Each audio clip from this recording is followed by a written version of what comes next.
this one has Dinobots. Yes! Sort of.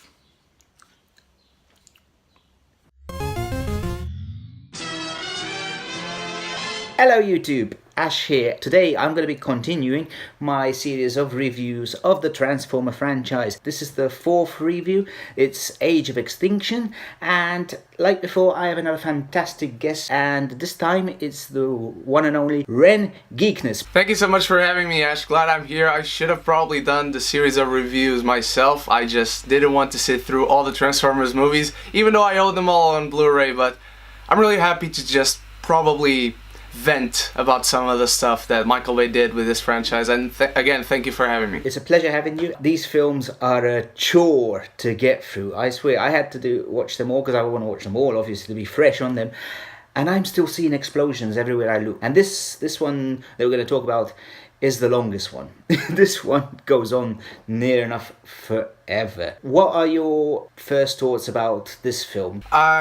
I can't say it's a good movie, but I will say that I don't hate it as much as most people do. I think it's for sure a bad movie, but for instance, I really like the villain. I really like his look, I really like what he does. He's effective in the film. I really like Mark Wahlberg for the most part. I think he's a much more interesting protagonist than Shia LaBeouf. I mean, sure, you don't buy him as an inventor and stuff like that, but still, you want to see a guy who, with all his human limitations, could maybe be believable that he would stand up to a Transformer even if he knew he wasn't going to win a fight. As you said, you can't believe him as an inventor. They could have just made him something else. Mark Wahlberg definitely has more charisma than Shia LaBeouf, and as such the film starts off really cool. As a Transformer fan, the opening scene when I saw the T-Rex frozen and all that, and like the dinosaurs, I thought, okay, this is going to be cool. They're going to actually make him quite, to the source material, the Dinobots and all that.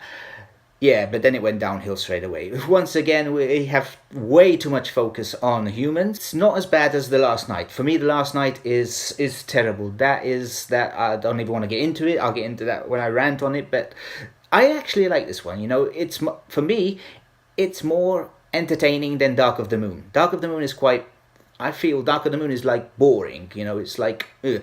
This one is silly, ridiculous, but it has some good bits. It has loads of bad bits, but it has some good bits. So what are your favorite bits in this film? I thought the action sequences, like the big climatic elongated action sequence in China, in China, I thought they did that really well in terms of how to shoot it, in terms of understanding what is going on screen, actually, in terms of how effective the Transformers, the Autobots at least, are in this film.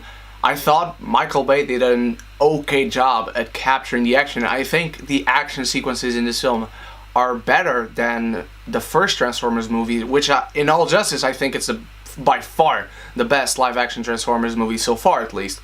Hopefully Bumblebee changes that. He had a lot of good ideas in terms of what he wanted to do with the father-daughter and boyfriend relationship, but the execution, unfortunately, wasn't all there and came off as really cringeworthy. And Michael Bay, again, he tries to insert so much comedy in places where you shouldn't at all insert comedy. And even if you were good at doing comedy, and Michael Bay is probably the worst person in the world when it comes to trying to make comedy, for instance, I like a lot of the Autobots, like the characters themselves.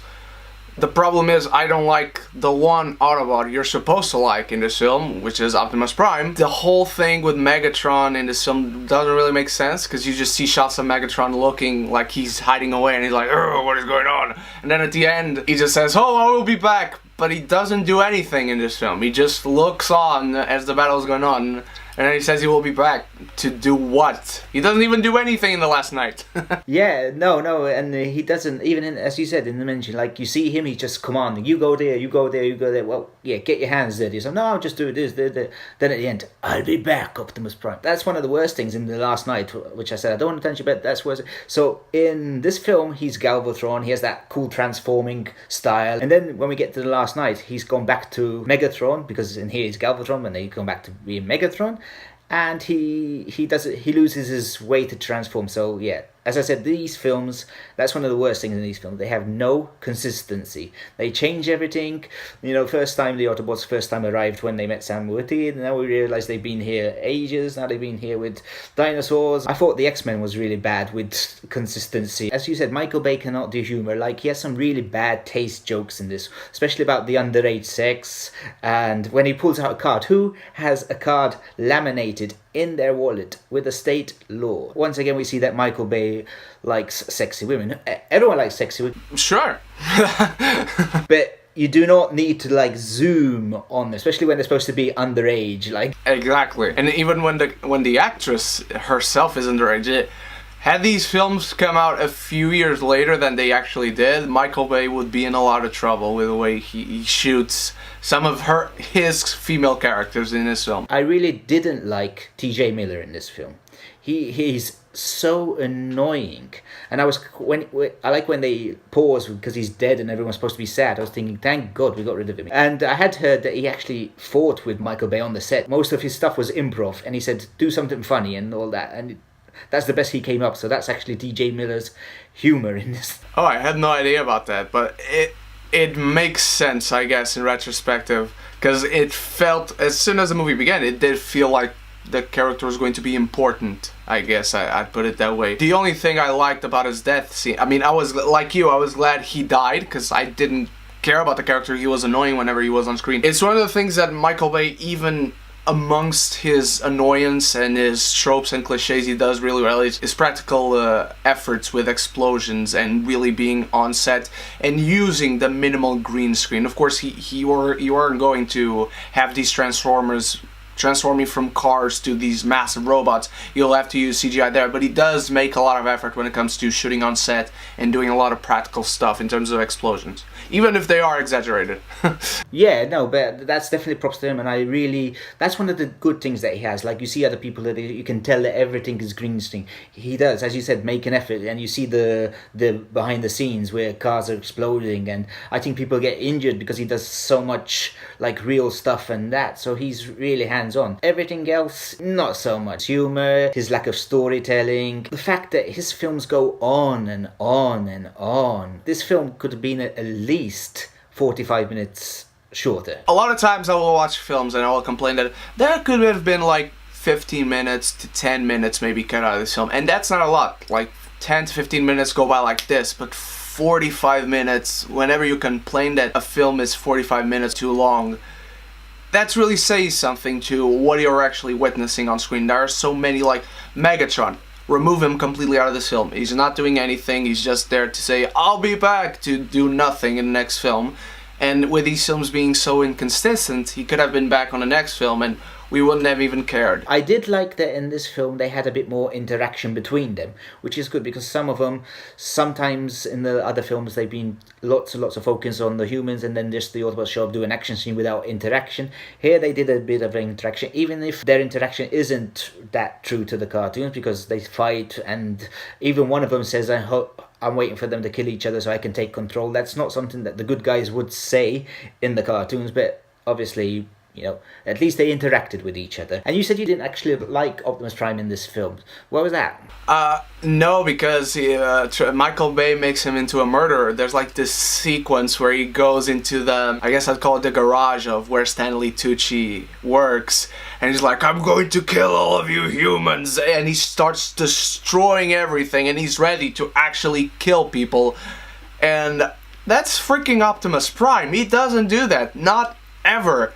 It even annoyed me that he does that again in the last night, but as you said, that's another conversation. Optimus Prime feels like he's an angsty teenager rebelling against the world, but he actually has the ability to kill people like this. Yeah, that is one of the issues that he's had in all the Transformers. Not against humans, and this was the first time I really got pissed off at the humans, but even in the others, he actually just kills Decepticons left, right and centre, where in the older cartoons, he would never do that. He's sort of Robot Jesus, he was all peaceful. And even he actually kills a human in this one. When he kills Casey Grammer, he's the one who actually kills him at the end. Oh yeah, that's right, he does. Yeah, so that's the first time he actually kills a human, and that's okay.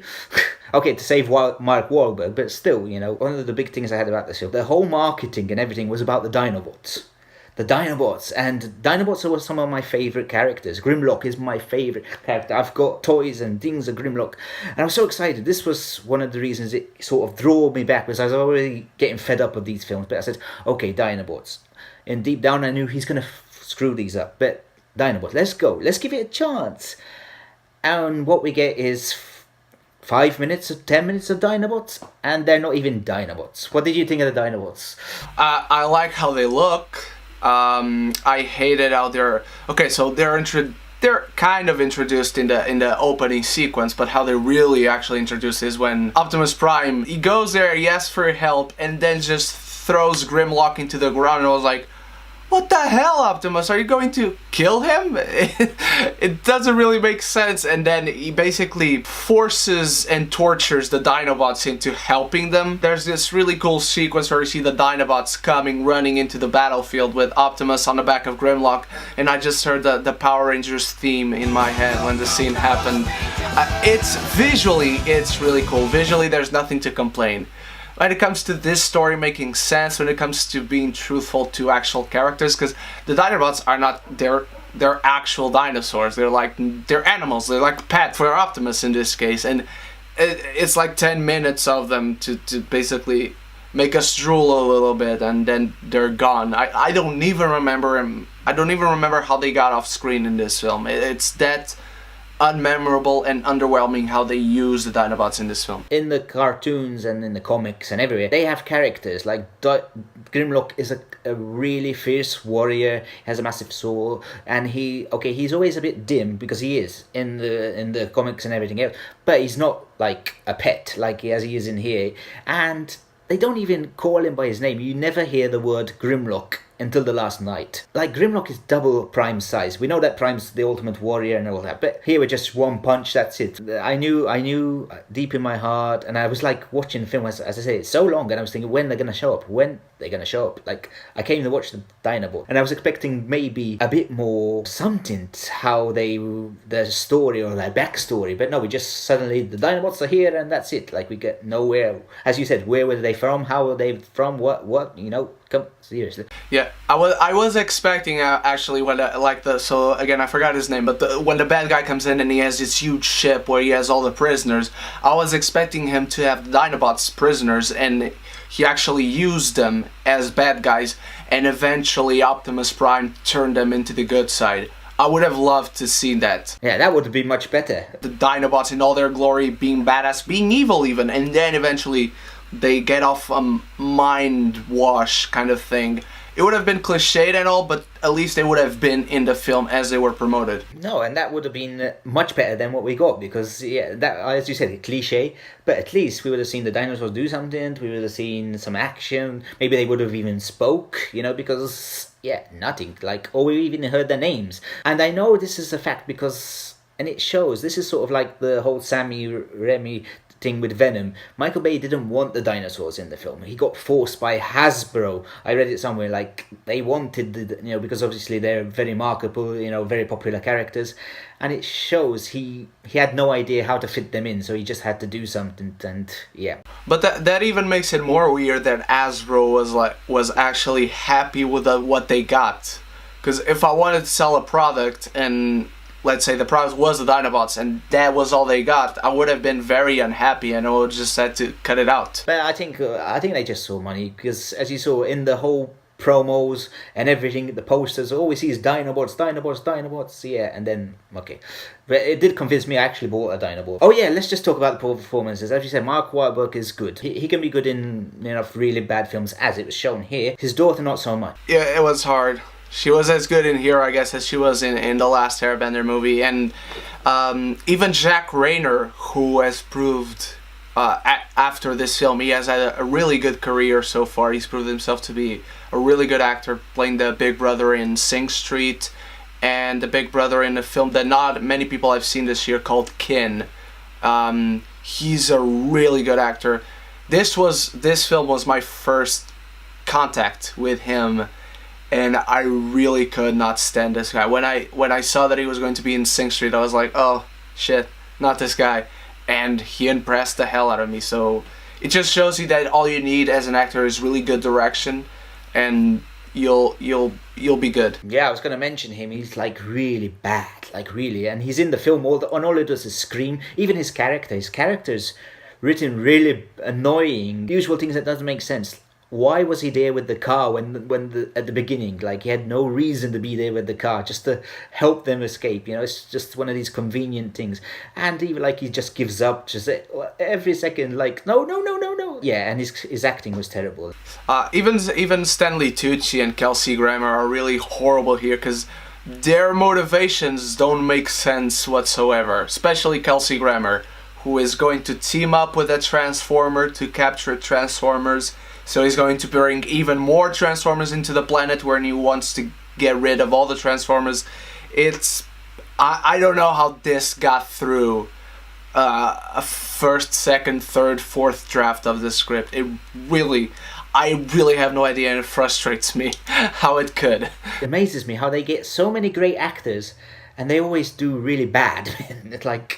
It's definitely Michael Bay's fault, without offending him, you know, because he might throw explosions at me or something like that. You have Oscar winners, they're terrible, and the next one they have Anthony Hopkins. I'll say this about Anthony Hopkins in The Last Night: he is having a lot of fun in that film. He's collecting a paycheck and everything that Anthony Hopkins says, dude, thanks to Michael Bay. So you can tell he had a lot of fun, but really, as one of the greatest actors of all time, he's really not doing anything in The Last Night. Oh yeah, I just remembered one thing, one epic moment we have to say. Which I know what it is. I love when he crashes. Yes. Into this guy's car. He gets out of the car. Do you have insurance? What the hell? And then you see all Bud Light everywhere. Bah! Pure American, yeah. Go buy Bud. There's your insurance. What the hell, dude, man? Oh, that is so...